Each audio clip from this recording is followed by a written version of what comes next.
Hello, everybody. Russell Hill, your humble host for another epic, monumental episode. Of course, it really doesn't matter what we think. All that matters is what all of you think out there. But welcome to another episode of WTF, and that's what the FixedOPS to all of you out there.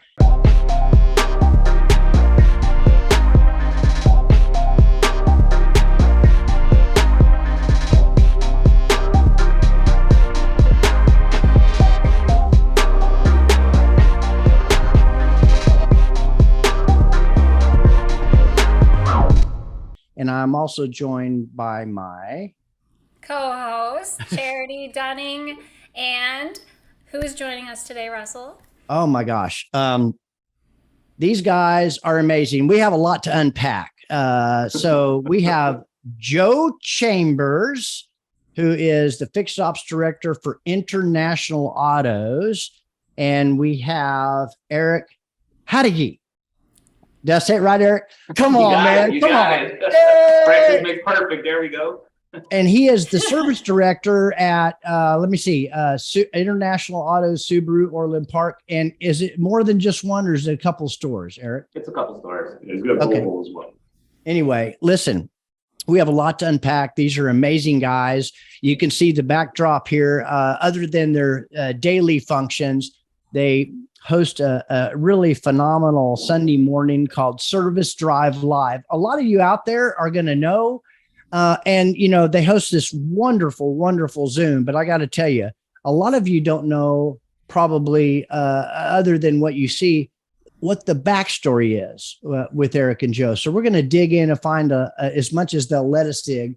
We're going to dig in and find out as much as we possibly can, not only about who they are, where they came from, what they're doing, but where they're going, especially with this Service Drive Live.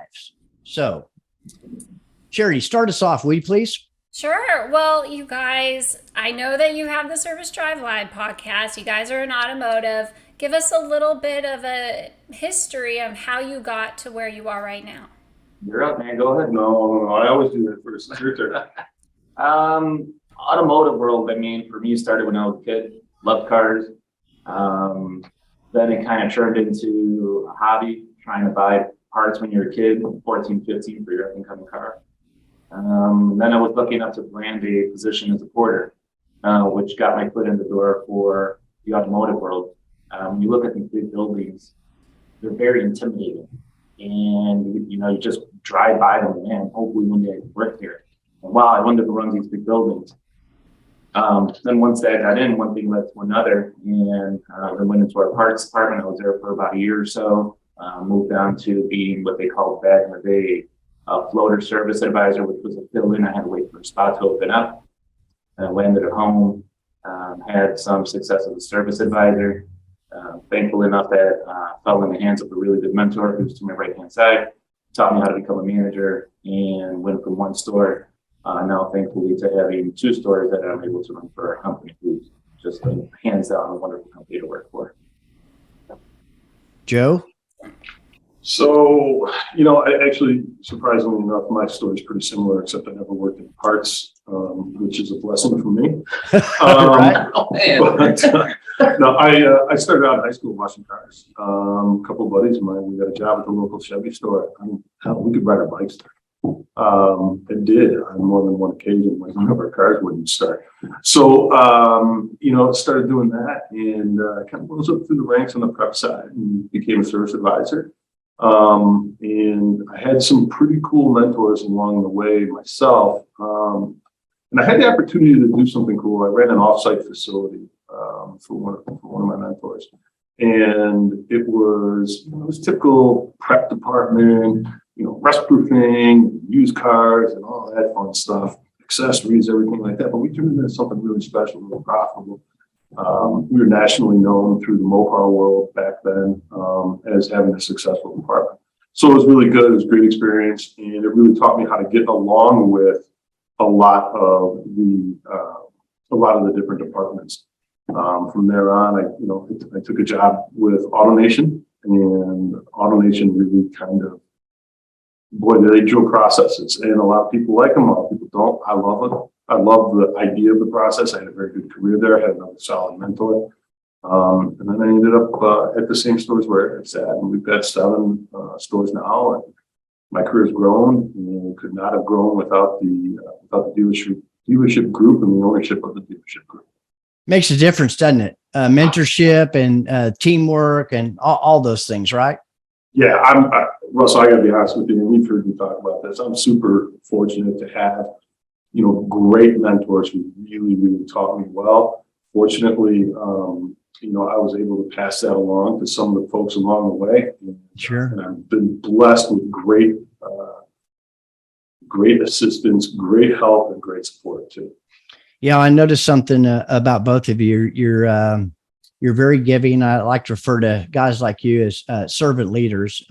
My son years ago asked me, he said, "Dad, how do you know if you're making the right decisions?" Because at that time he wasn't making a lot of right decisions. And I said, well, it's really pretty simple, because I went through a whole lot of making the wrong decisions too.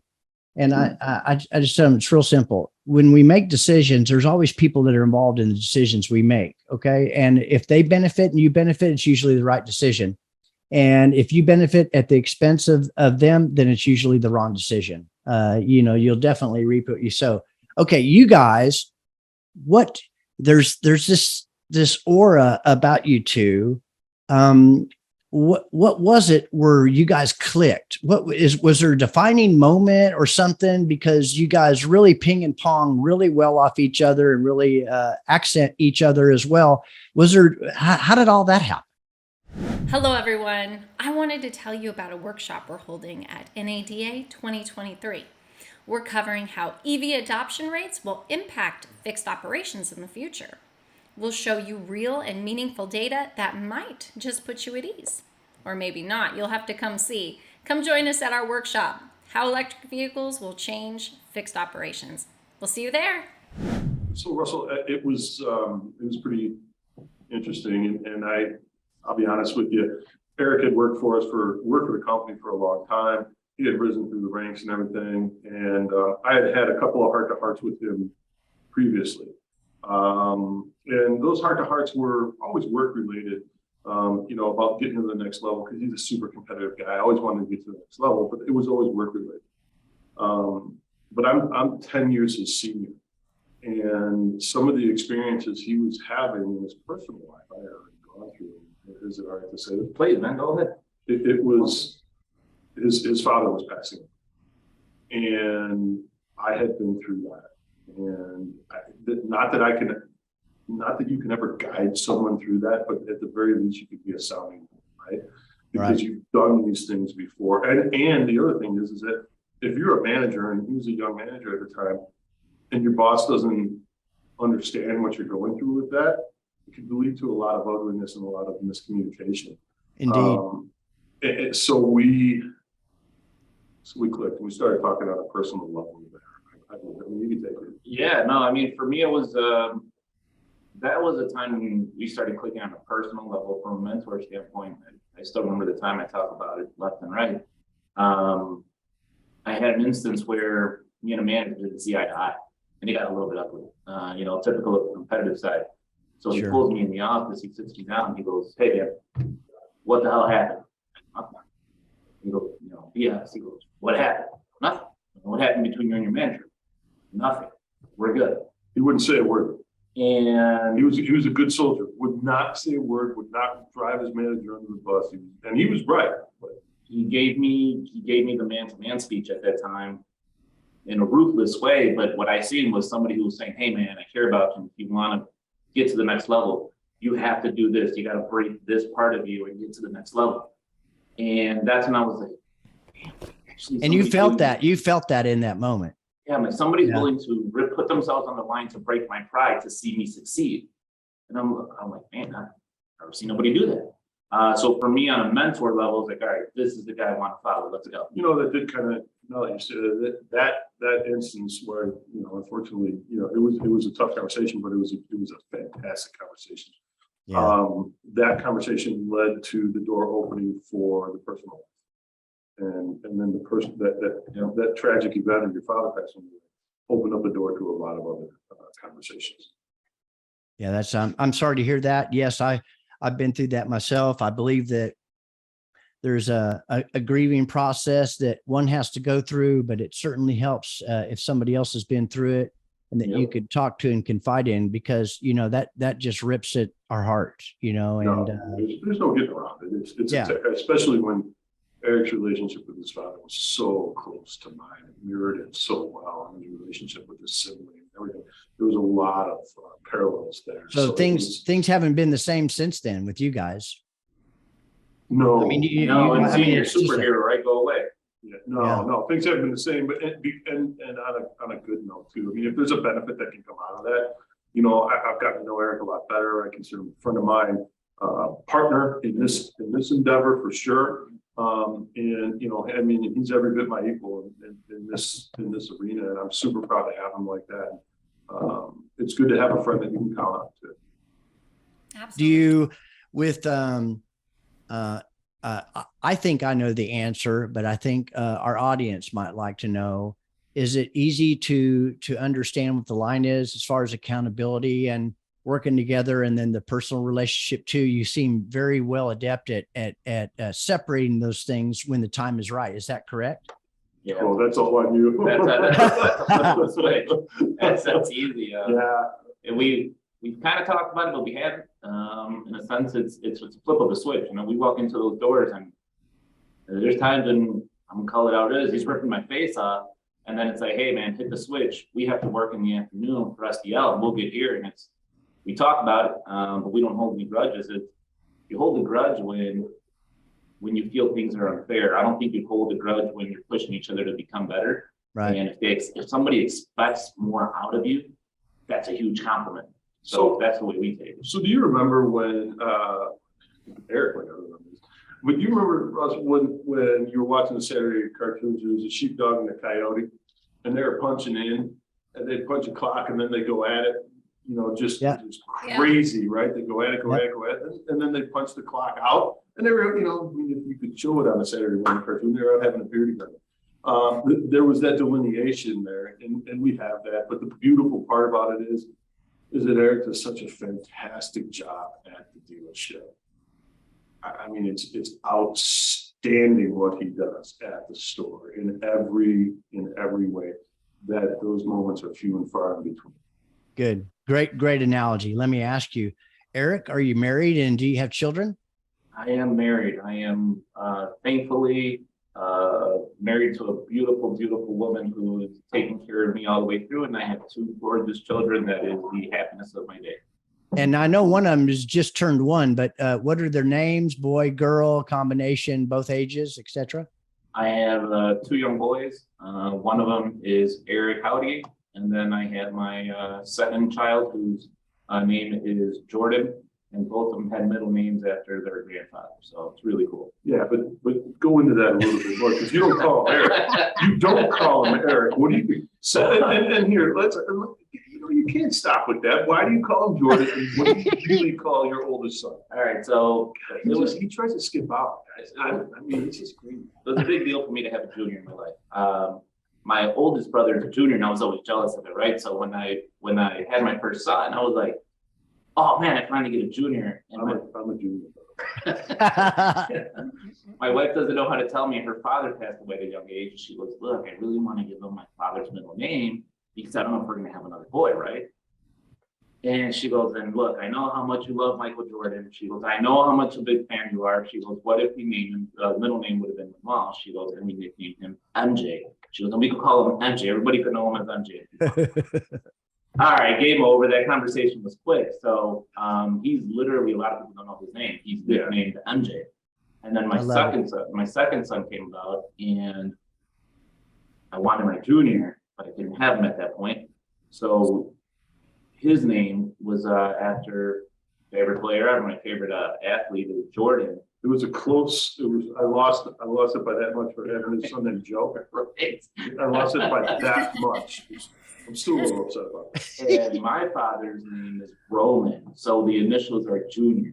So eventually, I got both of my fake juniors and both of my fake Michael Jordans.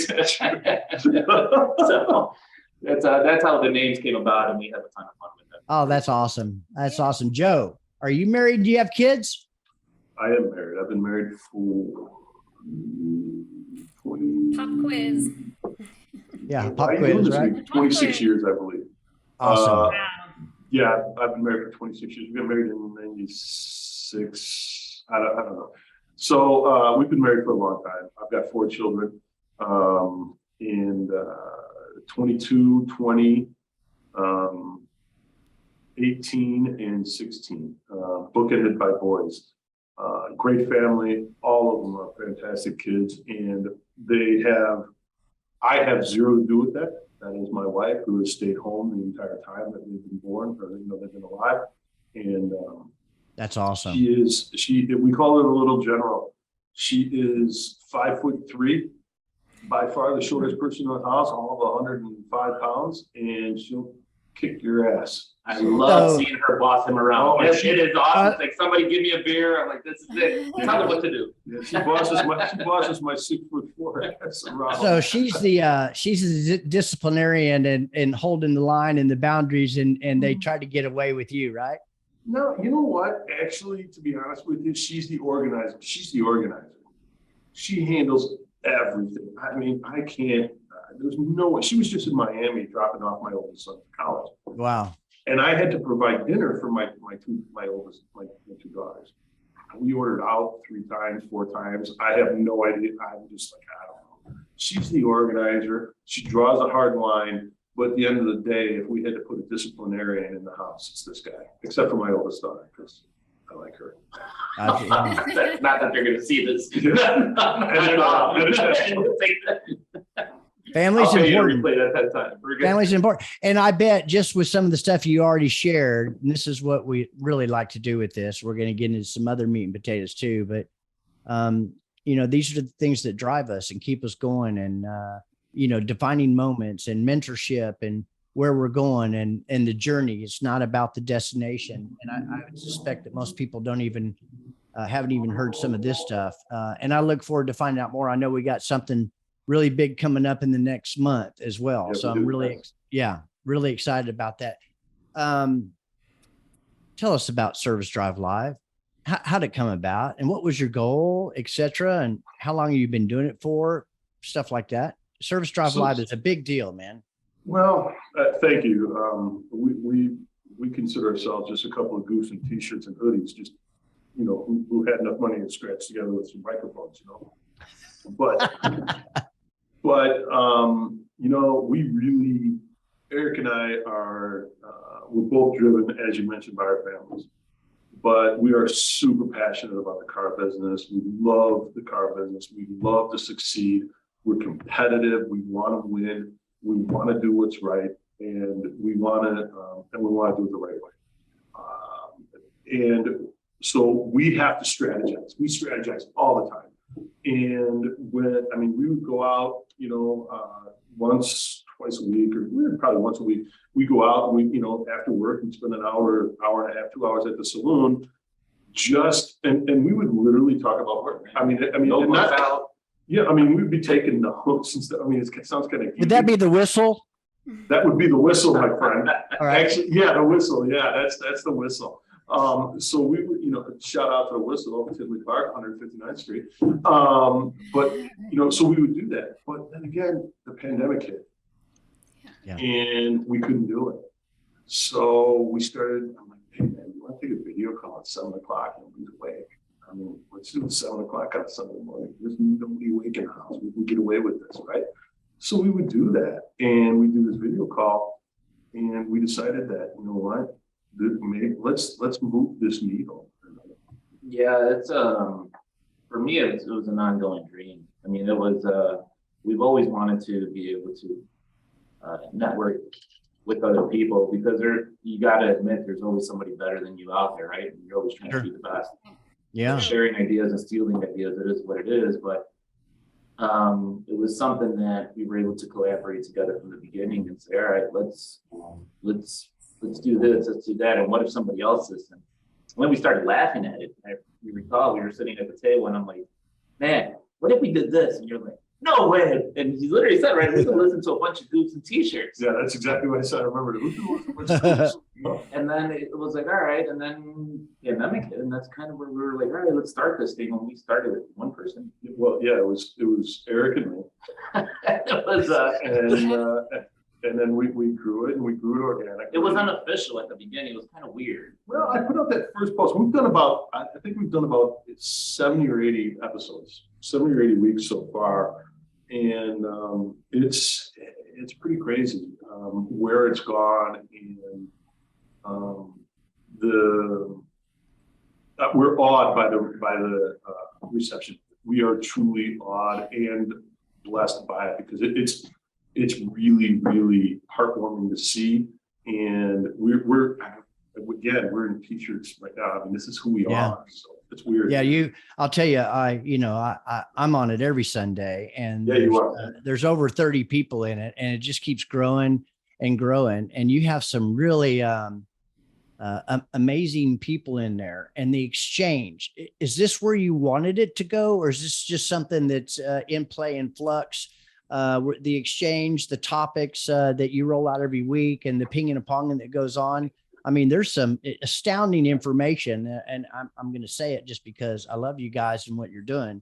But if you're hearing this and you're not on that thing, you can't go where you want to go, remain where you're at. If you want those kind of ideas and that kind of insight about what's going on today in FixedOPS and what's going to possibly happen tomorrow, then you need to be there Sunday morning too.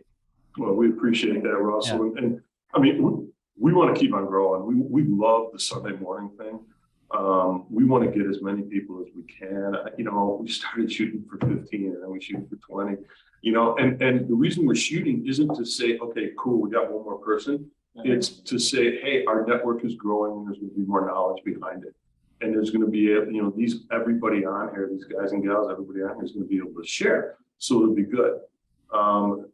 We want to keep that going, that safe spot, if you will, because, we've kept it pretty tight. We haven't released recordings from that Sunday because there's been some jaw droppers on those Sundays, as you're well aware. And I don't know if we would establish that sort of community if I heard about half of them. Yeah, we just no kidding. Mic drops all over the place. But even some of the revelations that we've had from people that have felt comfortable enough to talk about some really personal stuff that affected them in the business, and everybody's been able to learn from it.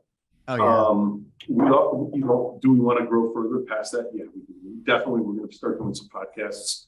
And those podcasts will just be Eric and I, like I said, a couple of goofs behind the microphone. We're going to do, there's an event. We're going to come out with a very special project that you're aware of that I think is going to make a significant impact on the Do you want to talk, elaborate on any of that, or is it top secret right now? No, I'm okay with it. Are you okay with it? Yeah, for sure. We are going to, first of all, we have a meeting on an event on September 16th. And it's the first one we've ever held, but it's not your typical event. There's not a lot of glitz. There's not a lot of glamour. One of the things about Service Drive Live is we keep it real, right? That's it, man. Just keep it humble. T-shirts and hoodies. I know when you go to a lot of these events, it's suits, it's the latest and greatest watches. But there's a lot of one-upmanship in that. So this is SDL Unplugged. That's a perfect example. Yeah, perfect. I mean, we call it the Coach's Lounge because you know what? That's what we do. We hang out, we talk the business, and we get better by it. So we've got this event coming up, and it's open to anybody that wants to come in. We got this event coming up. It is limited. We do have limited space. Well, true, we do. It's 40 people. 40 people limited. I bet you're getting close to being there.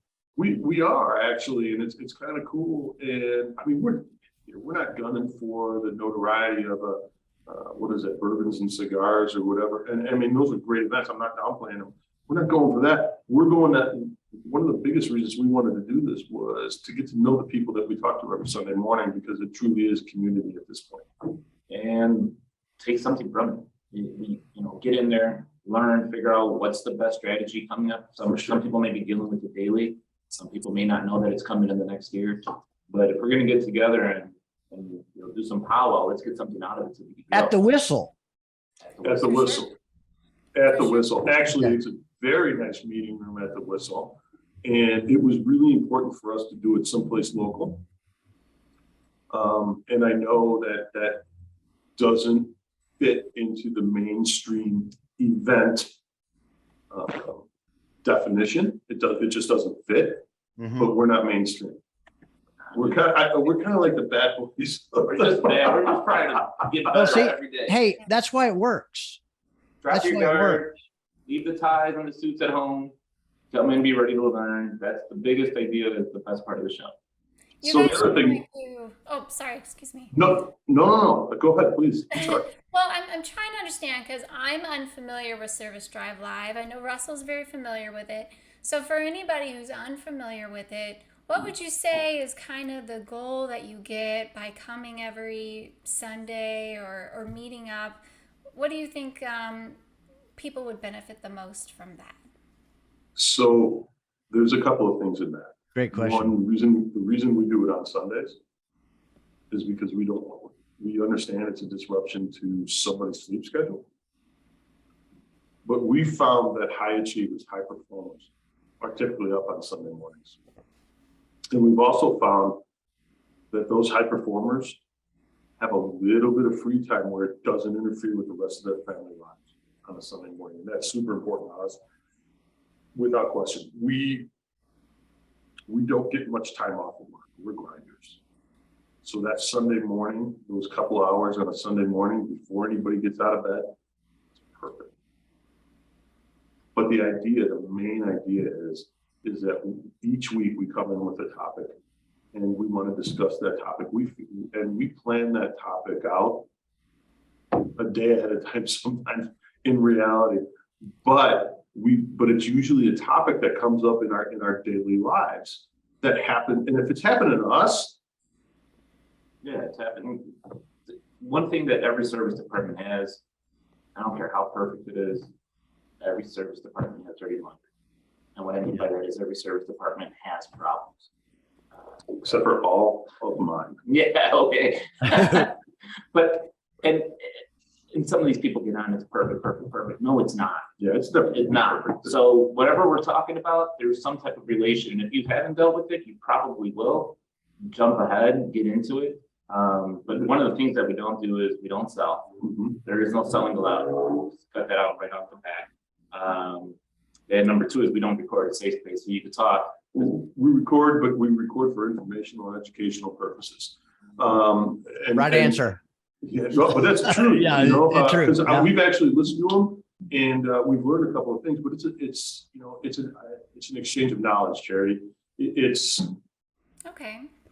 a group of people that really, and it's people from every aspect of the business. And men and women both. Yeah, you've got vendors, you've got service, you've got parts, you've got manufacturer reps, you've got consultants, the technicians, everybody, all these different people come together to talk about the car business. Good dealership owners too. Yeah, we've actually had dealership owners on there too. General managers, we've got a general manager coming on this week. But we learn from it. Everybody wants to learn from it, and it's speak if you want. If nobody wants to speak, believe me, Eric and I can fill up the entire hour just talking. But there's always a line of people looking to have a conversation. And there's a And chat forum. anybody is welcome. Oh yeah. Oh, for sure. How did No, they it's, find you? They can DM either one of us. We're actually working on a website as well. But they can DM either one of us on LinkedIn. Or they can, here, we're all over the place on LinkedIn. You can't miss us. We also have Facebook and Instagram. We have Facebook and Instagram. Yes. Yep. You're the social media guy. We're typical car guys who are working nonstop. So I tell them, and we've talked about it a million times, but look, if it ends up just being me and you, it ends up being just me and you. It is what it is. And early on, we had a couple of those. We're like, oh boy. But one of the things that we do is really we tell them we're not professional social media people. We're not professional this. We just do it all when we have our free time and we roll it. Yeah, for sure. No big deal. It's amazing. All the things we can talk about, all the horrible things that happened since the pandemic, but Zoom and podcasts have become really, really, really a big deal. I never would have thought about it No. myself. Charity is the Absolutely one not. that, I mean, this is all her. I got to tell you, the WTF, that was her idea, and it's got a ring to it. We know there's a lot of people watching it, Except and I do get booted from being suggested on YouTube if I shorten it to WTF Oh, because is that they right? consider it profanity. Oh, Wow. no. I gotta spell it out. Right. That'll fix. yeah, we Well, know where you know what, people's though? minds go. It's a killer idea. I love it. I've seen quite a few of your episodes and such, and I know you've had a lot of really quality people on there. You're very selective as who you pick, except for this time around. And you're always, I know. But yeah, it's always it's always very topical. I love the origin stories. Being a superhero guy myself, I love that. That was pretty cool. Fine. Yeah, we have it's been it's morphed in. I thought this is really not that big a deal. I don't know how many we've done now, 17 or something like that. I was just going to ask how many you've done. And, Yeah. and Russell, do you think it's in charity? Do you guys think it's helped your business? I don't know about that, Russell. I mean, Russell would know better than me on that, but I do think it's helped our branding, and it's certainly, we're very grateful for everyone that we've had on here for the insight that they provide us inside and outside of the automotive community. There's just life advice that's on here that's really beneficial to anyone. Yeah, I think it has benefited us. And here's where I think it's benefited us. I mean, I've been in the business 37 years. I ran stores. A lot of people don't know that, but it's our #1 landing page right now on our website. We have a lot of content and blogs and stuff on our website, but it's the #1 destination. It's brought a lot of awareness. One of the things I learned the hard way, yes, I am a vendor, and yes, I like to sell, but it's all about relationships. And early on, which is where I met you, actually, Joe, I think Eric a little bit later, was on the mastermind. Correct. Yeah, that's where Right. we ran into each other for sure. And I learned something. I don't know exactly who it came from. It could have been you. It could have even been Ed Roberts, but somebody. I mean, I'm there every time there's a meeting. I'm on Service Drive Live every time, and I do some other things too. And the reason I do that is because of the information I get. And it's not a venue to sell. I don't go there with the idea to sell, but the fixed operations world is completely different than the variable world that I came from.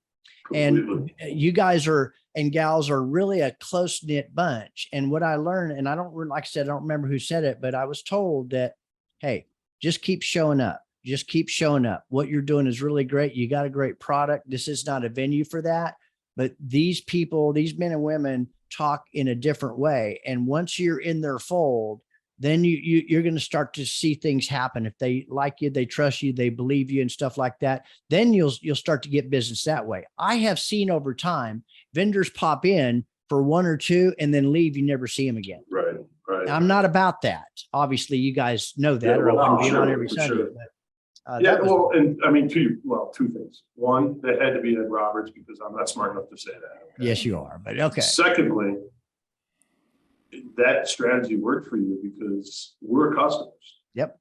Yeah, I mean, we are customers. And oh, by the way, I'm opening up a new Subaru store, and I'm excited. So we are going to be dialing in for that too.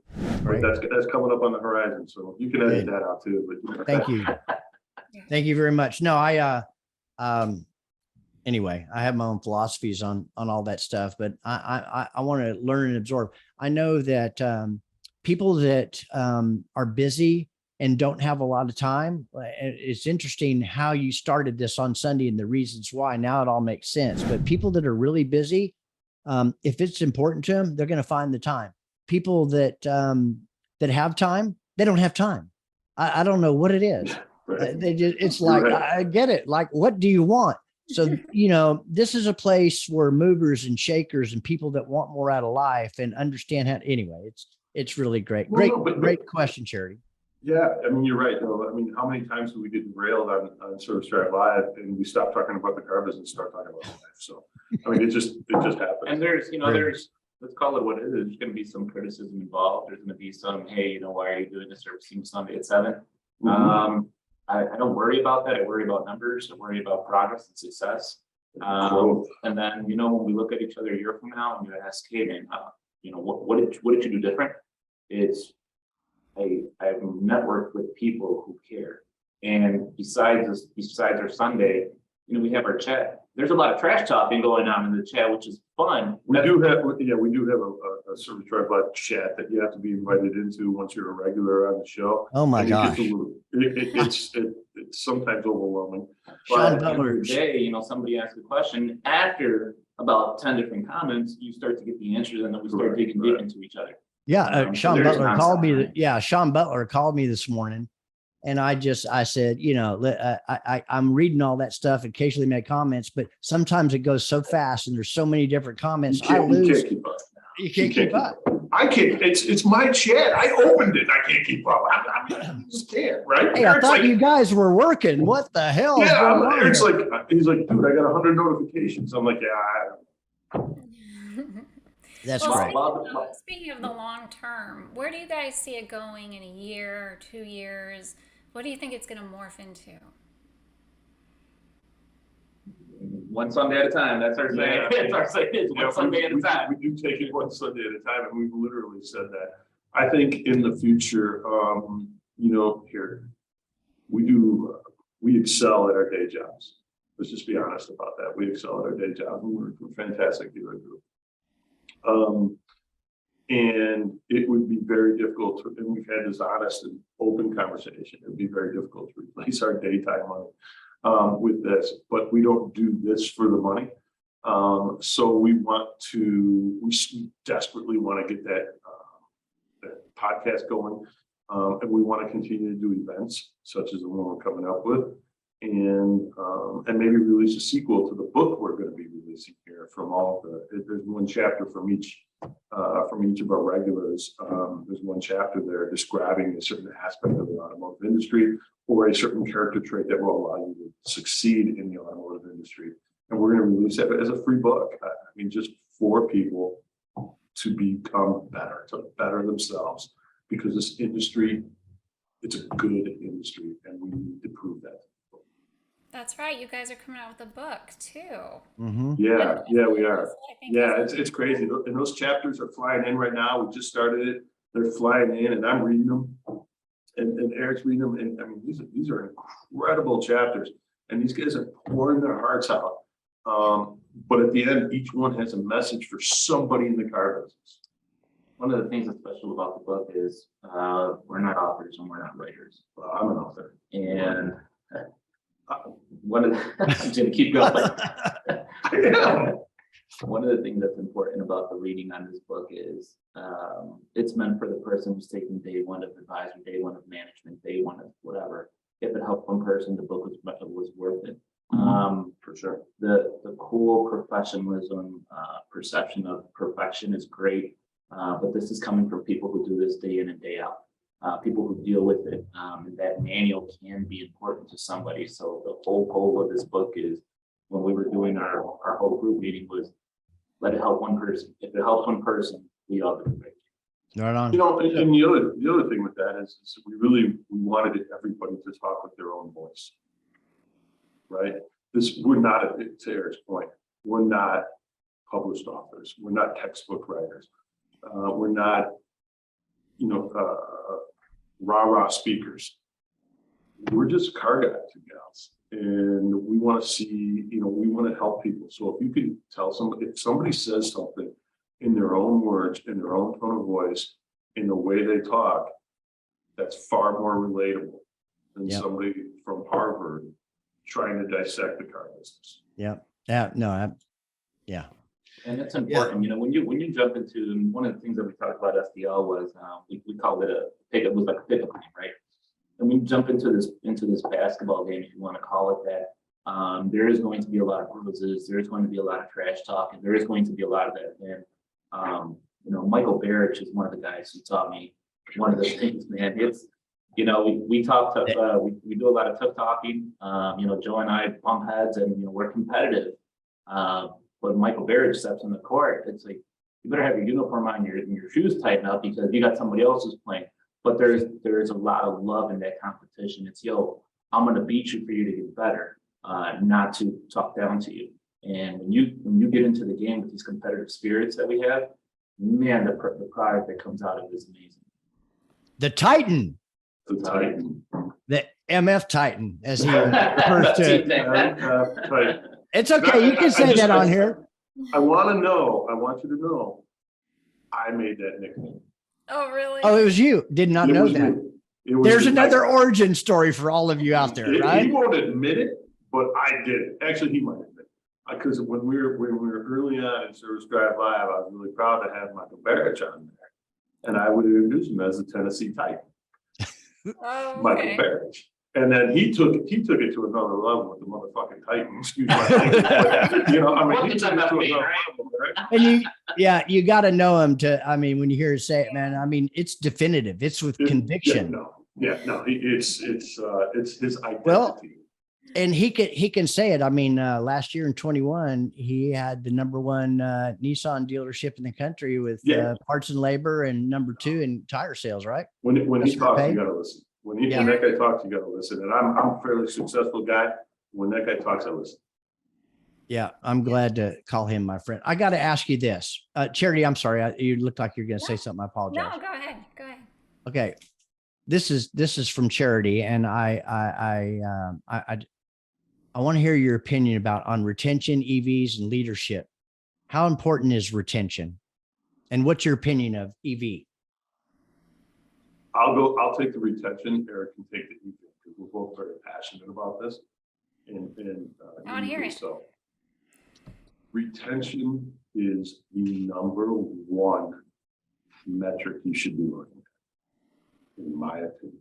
Right on, brother. If you can't retain your customers, if they don't come back, then you're doing something wrong. If your customers come back time and time and time again, then you're golden. And I'm talking about, and this is something that we need to start measuring.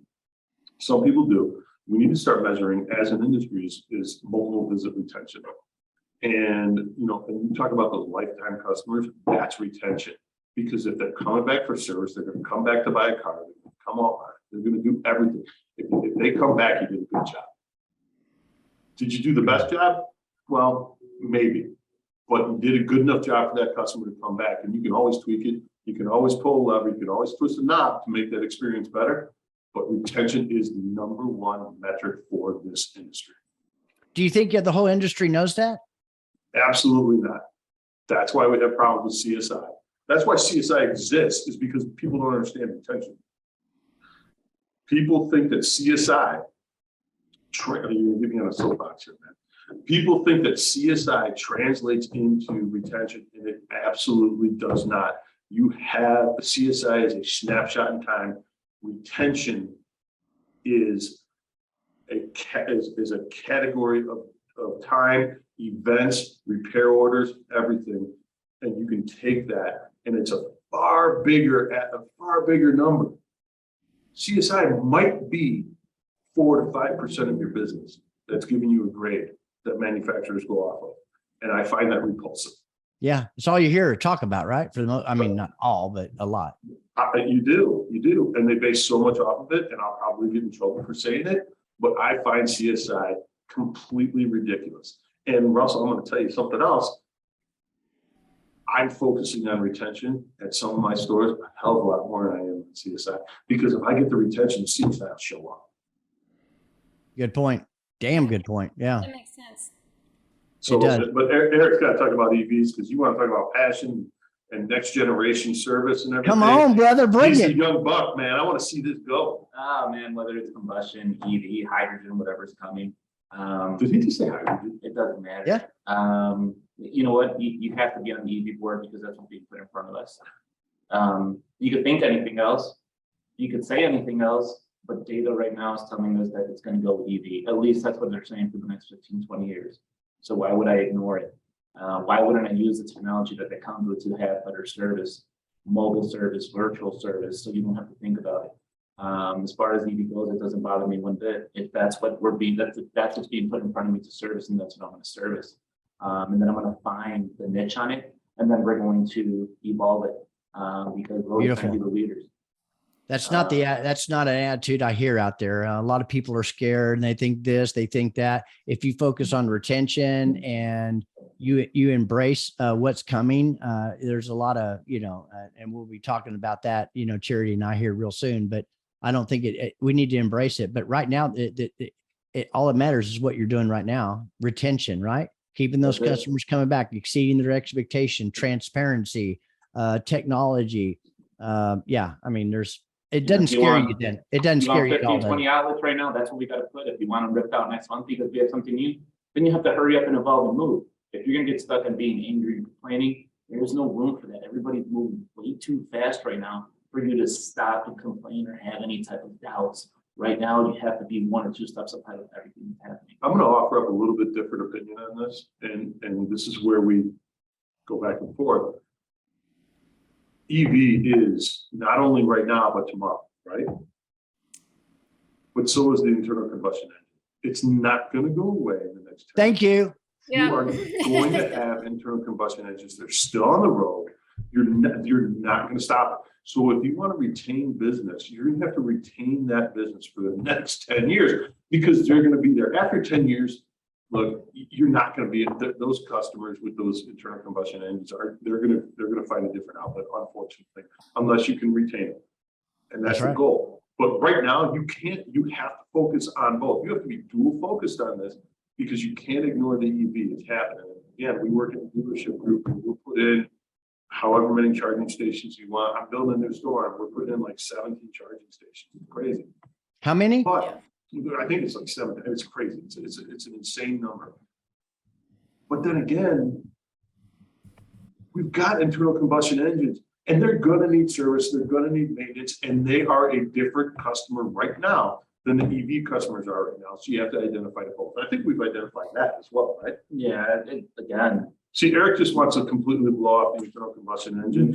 He doesn't want to do Oh, anything. Eric, come on, man. I don't care if you're rolling in a horse. I'll figure out a way to fix that. I'll figure out the horse. Don't bother me. That's it. That's exactly what it is, though. There's a culture that's being taught towards, this is it or this is it. No, focus on the culture of service. Adapt. Have different tools in your toolbox. Have different tools in your tool belt. Learn how to, if you get an EV with a combustion engine right next to each other, learn how to work with both customers and bring them into one type of culture. Right. So to me, it's service whatever's in front of you. Yeah. Internal combustion engine is going to be, it's going to be around for a long time. It really, all the scare that people are talking about, if we do what we need to do in service and retention and meeting the customer's needs and meeting where they're at and transparency and keeping up with technology, obviously, then it's not going to be an issue, will it? I mean, the electric vehicle is a incredibly different animal. However, when I started in this business, we didn't have computers at the dealership I was at. What a different time. We just didn't have computers. I mean, there was guys smoking at the desk. It was the Marlboro man smoking at his desk. Hey, listen. Those were the good old days back then. When I was, I don't know if they were all that good, to be honest with you. Well, no, I mean, when I was desking deals, we didn't even have a computer. I had to use a 10 key. I used a 10 key. I desk deals and made lease payments and everything with a 10 key, and then would load it into Reynolds after the fact. We didn't have anything to pencil deals with. 10 keys. Did you have slide boards? Slide boards for the inventory? Oh yeah. Absolutely. Those were man. Those were yeah. Now I'm telling on myself, but yeah, those were But hey, I adopted. People say, hey, you have to. And this is another adaptation for the industry that we have to overcome. And we overcome it. If you're smart, you're going to overcome it. We're car people. We adapt and we overcome. That's what we do. How many different scenarios through history, even like the one we're just talking about, we think, oh, it's all over. Carvana's here. It's all over. The websites, internet traffic. It's all over. Nobody's going to buy cars at the dealership. Here we are, and we're going to be here with EVs too. Yeah, agreed. Let me tell you something. As far as the retention, my opinion on that, I actually hate that word because retention is trying to hold on to what I have. I'm not trying to hold on to what I have. I'm trying to conquer what I don't. Good point. To me, retention, I'm going to keep that. I want to go out and conquer what I don't already have. Retention's a given for Eric. That's it. Yeah, retention's a given. He focuses on what he doesn't have while still maintaining an eye on the current customer. I think that's probably right. Yeah. So how much market am I taking away from somebody else's business? And that's what I'm there for. Our individual stores is I'm there to, if I could wipe out the states around me, I'm going to. And I don't mind if my neighbor's doing the same thing. He should be trying to do that. Yeah, he She should should be be. trying to do that. So that's my attitude. All right, so we're pretty passionate about that. Sorry. Yeah, I can, and it's really, you really compliment each other on your thoughts too. That's great. You do. And I love some of the advances that are coming from service departments, you know, in order to keep up with, you know, everything that's changing over time, like, you know, Ed Roberts Restaurant and mobile service and virtual service. Like, you know, it's amazing. Who would have ever thought some of these things would come? Oh, no, it's crazy. You know, the funny thing is that I remember running a Toyota store back in the early 2000s, and there was a guy that just built a new Toyota dealership and they had a movie theater. And everybody thought he was ridiculous, right? Like, why would you do that? That's totally ridiculous, you know? Now look at your average waiting room. It's got a 70-inch, 80-inch TV. Oh, yeah. It's got this, it's got that. You know, I mean, we have to think about the future. And we've got to think about what the customers want. We got to think about what the customers want now, and we have to build for the future. I'm not, with that new dealership we're building, we're not building it for now. We're building it for 10 years from now. Yep. And hopefully I'm right. I don't know. And I'm not the only one building it. Please don't say that. But I hope we're right, because we're trying to do that for all of those things that you just mentioned. You know, mobile service, and there's nobody better than Ed Roberts for mobile service. Gosh, man. This guy though is going to beat him. Yeah. I'm Oh, I believe This it. guy's going to beat him. Ed, all hail the king. But I'm rooting for my guy here. Oh, Ed's going to be watching this too. You watch. Much He'll be respect, watching. Ed Roberts. Much respect, but Well, it's friendly competition. Well, let's be honest. I don't get paid off Ed Roberts. I get paid off you. So let's go. Well, how about we jump into the quick fire questions? We're almost out of time here, Russell. Let's go. Oh, All right. Joe, how would you describe working in automotive to a 3-year-old? oh my God, Jerry, that was awesome. That's a thought provoker there. We fix cars. It's you know, it's funny you mentioned that. I know this is quick, so I'll be short. Yeah, it's But, good. but my That's a great kids, answer. I mean, my kids have no flipping idea what I do. No. And they bust my stones because they'll say, "Oh yeah, my dad sells cars," and because they know that irritates the hell out of me. I mean, they know it. So like, "Hey, what you gonna do?" And I'd be sitting in front of them. "Oh, and what did you?" And they're like, "Oh, hey Joe, what do you do?" And my daughter, "Oh, he sells cars." No. But no, I mean, to a 3-year-old, we fix cars. We fix Period. cars. That's funny. I can picture a kid doing Yeah. exactly that. Eric, what do you think is the biggest lesson you've learned over your career thus far? Oh, mine was easy. Oh man, it's to be honest, it's understanding humanity. There's so many different points of view, so many different principles, so many different forms of life. It's just understanding that there's so many different ways that we live, even in the city that we're around. I mean, it's ridiculous how many different types of perspectives there are, and try to respect all of them. That's a good great one. answer. Yeah. Sure. Joe, have you ever received an insult that you're proud of?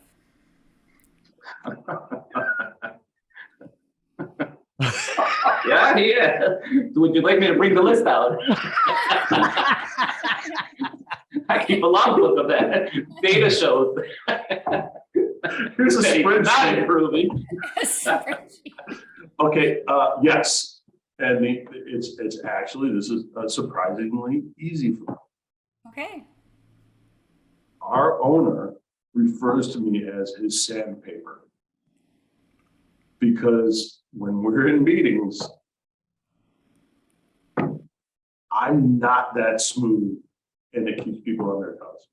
You're not going to get stuff past me. I'm just going to call it out how it is. And he refers to me as his sandpaper. And at the first time, I'm like, what the heck? But yeah, that would be the insult I'd probably be most proud of. That's a good one. That is a great one. And you know what? And it really does describe me. And I mean, to a T. Does it, Eric? Sandpaper? Yeah. Yeah, it's on the drywall. All right, last one, Eric. What is your biggest pet peeve? My biggest pet peeve is no effort. Oh, I'm going to agree with you 100% with that. Yeah, but I just think that's easy. You know, get into something granular, like napkins left on a table by a customer. I mean, come on. No, you know what? You could teach anything in any industry you want. You can become the best. But to not even look to attempt to try. You know, it's crazy, but one of the things that coming up was I wanted to be part of the plow team because it was cool to watch them plow snow. Snow plowing, for those of you who don't have to do that. And I would, for years, show up with the management team. Give me a shovel, I'll shovel the sidewalk. I don't care. Whoever doesn't show up, I'll jump in a truck. And it took me about 4 or 5 years, maybe even longer, to finally be like, all right, this is the vehicle you'll be driving. It's effort. You got to get effort all the time, no matter what you're doing. Actually, one of the cool things that he was telling me about was he was super proud about recording some game or something you were doing, or being a scorekeeper. And he was like, oh, you know, moving forward, they're asking me to do it again. I'm like, yeah, because you gave it your all. It doesn't matter what you're doing, give it your all, and the results come through. So I love it. Yeah, I think you've heard me say this probably on Sunday, but successful people do daily what average people do occasionally. And it's really amazing that at least for me, you know, I try to mentor people, and I know you guys do too, to find out somebody's why and to be there as a mentor to show them how to get there or make suggestions, etc. And I know that when people focus on the prize, they're almost always willing to pay the price, but when they focus on the price, they almost never get the prize. So you know, the effort. He does it on his show too. Mike drops on his show. Dang. No, you gotta send me like some emails and recordings. You might drop on your own show. This is, I mean, you do it on ours all the time. I love that. Thank you. Thank you. I learned it from my mentor, just like all of you. We just keep paying it forward and sharing it with people that are hungry for it. And if they're not hungry for it, that's fine. I love them where they're at and move on down the road and hope that something sparks something in them where they go, hey, I want more. Because when they come to me, it's like, okay, I'm willing to listen now. That's great, because your best thinking got you where you're at right now. Okay. So if you want something to change, you're going to have to make some changes. What are you willing to do? Right. I mean, you guys are doing that. Charity does it. I do it. We're going to do whatever it takes. Right. We're going to do whatever it takes, as long as it's legal, moral, and ethical, of course. There you go. Right. Listen, guys, there was several other questions we didn't even get a chance to get to, but yeah, well, I'm sorry. We talked. No. This is great. This is one thing that Charity and I have found our niche, and that is we're not just talking about service stuff, you know, like happens on your show as well. Sometimes you hear some of the personal things. And so everybody sees what you're doing on Sunday, but now they get to understand the rest of the story. They get to hear some tidbits about Eric and Joe and where they came from and some of their moments and some of their philosophies. Not that a lot of people don't already know that, but you saw it here on another highly successful episode with Joe Chambers. And hold on, I'm going to screw this thing up. Bring it, screw it up. Let's do it. Eric Jauregui. There you go. Thank you. Come on, baby. I love it. So listen, reach out to him. Spelling on that. Yeah, I just spelled it the way it sounded. But reach out to him and get involved in the Service Drive Live on Sundays. Like us, love us, share us, let everybody know what's going on and what we're about. And, you know, you're going to find Joe and Eric everywhere on LinkedIn. So reach out to them, because what they're doing is cutting edge. You want to find out what's happening down the road, you're going to hear about it today, and with some great people in there. So thank you very much. We're honored and humbled to have Joe and Eric on our show today. Thank you so much. Thanks so much. Thank you, Terry. Appreciate it so much. Thank you.